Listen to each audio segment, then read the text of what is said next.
بغيت نوصل رسالة الرئيس الجمهورية عبد المجيد تبون للحكومة الجزائرية.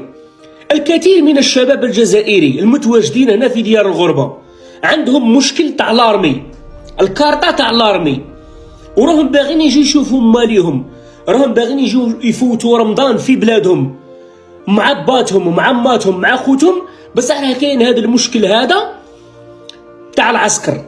لهذا نرجو منكم انكم تساهلوا معاهم، هذو راهم ابناء الجزائر، فرضت عليهم الظروف المعيشيه والظروف الاجتماعيه انهم يروحوا الى ديار الغربه، بس الشواله بقاو توجور يبغوا بلادهم ويدافعوا على بلادهم بالغالي والنافيس. لهذا نرجو منكم انكم تتساهلوا معاهم. صاي اللي ما سمحتلاش الفرصه يفوت العسكر ولا خلوه يجي يدخل الجزائر، ديروا له اعفاء فضلا منكم. بارك الله فيكم فضلا منكم.